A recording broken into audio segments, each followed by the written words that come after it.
Fedezko espiritua ez da bikanakoa. Bikanakoa dena ez da fedezko espiritua. Hemen isiltzen dira hitzaren bideak.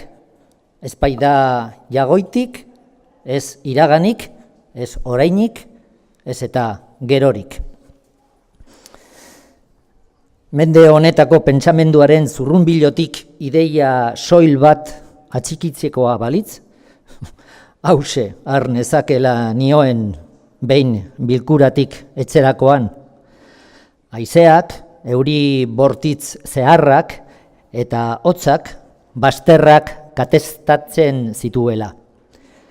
Carl Saganen ez gaude bakarrik unibertsoan, exobiologiako irakaspena tensioz antua gostaria gosta frogatu nuelako, kidetan kideena ardura etxairik zinezkoena zela marmaratzen nuen bitartean.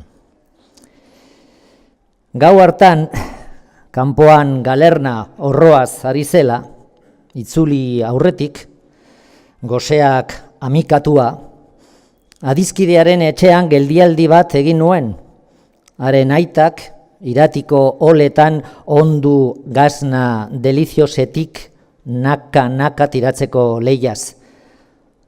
Aterpearen beroak, serra uargietan mosten nuen jaki preziatuaren gustu biziak eta adizkidearen elekari molde estiak tempesta antzarazi zidaten.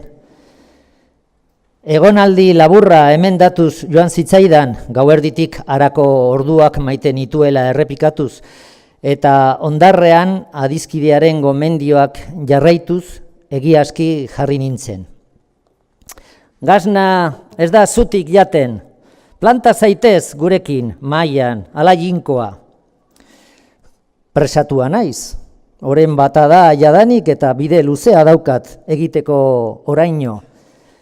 Mintza gaitezen.